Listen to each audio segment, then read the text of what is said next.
Hi, this is JangHaeng, the Korea immigration attorney. Today, I'd like to explain about how to change E9 visa into E7. Right. I received several calls from the foreign workers who have a E9 visa right now, and they are working here in Korea more than 5 years or 6 years and 7 years.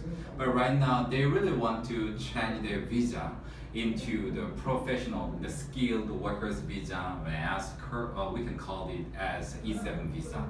So right now today, I'd like to introduce basic and the simple process about how to change your unskilled workers visa into skilled workers visa, right? Okay. First of all, I'd like to explain about the E9 visa. There are around 15 countries and workers and apply for E9 visa. Before that, they get this visa, they have to test. We can call it EPAS. It's a coordinated employment and program and governed by Korea and Korean government, and especially the Ministry of Labor. And they select a few and the countries and companies who and send these foreign workers into Korea, right? Firstly, they choose that kinds of person in their country. So right now, and if they want to get E9 visa, unskilled workers visa, and they have to test EPAS topic. EPAS topic means are unskilled workers and have to test in Korean languages, which is required during their working place. So it is really different from the topic test in Korea, right?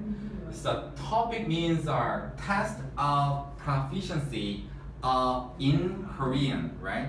It's totally different from the EPS topic and the topic in Korea. But anyway, and somebody who has their E9 visa, and after that they can come to Korea after training, and they got 3 years of their visa, and they can stay with it legally in Korea within 3 years.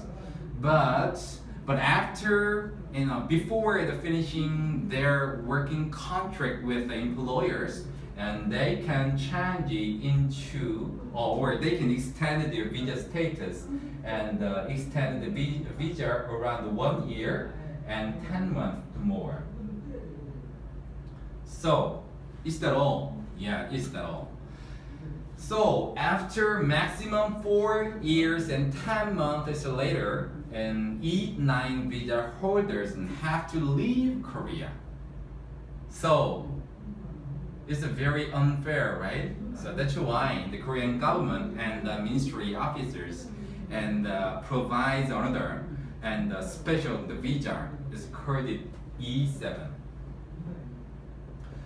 E7 means there are several types of E7 visa, but if E9 holders, the visa holders, want to change the visa into their special, right, skilled workers visa as E7, then we can call it E7 and the visa as a skilled workers visa.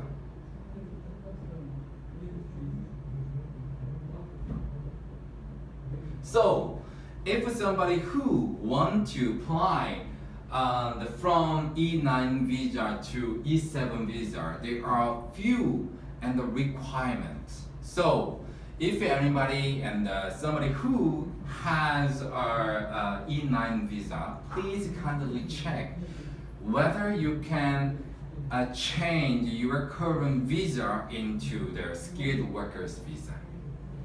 Okay, but if you E9 visa holders change it to E7 visa, right? Somebody got an E7 visa, they have several and the benefits compared to the E9 visa, right? There are just 4 years and 10 months is the maximum period of E9 visa. But if somebody has E7 visa, they can stay in Korea and almost forever if their contract is continuing, right? So but someday your contract will be finished. So but next time I will explain how to do after that. But today I explain E9 to E7 only. So the E9 visa holder have to leave in the 4 years and 10 months later than. But somebody have a E7 visa holder and they can stay here and before until the contract is remaining. So if it's a contract is continuously renewed, then or every year, every 2 year, right? They can change their visa extension, right? Not change, it's a visa extension, and can stay continuously until your contract is finished, right? This is a different case. And also, usually, yesterday one of the E9 visa holders asked me, and he really wanted to invite their family members. But right now, E9 visa is a very unstable visa. So that's why, and it is very difficult, except for the special cases, it's very difficult to invite your family members. Invite is very difficult. Your family members. But if you have an E7 visa, you can invite your family members, especially your wife or your husband or your children, into the F3 dependent visa. They can stay until your visa or your contract is finished. It's very different, right? So, but anyway, right now, I already explained the benefit about the E7 and compared with the E9 visa. Right now, I will let you know basic requirements, but I think you know already because, and if you just typing on some of the things, right, on Google or Naver or down the internet, the searching and the tools, and you can find it out how to change, what is the requirement, right? But I will let you know basic requirement for the E9 to E7. First one, you have to work more than 4 years of the same industries.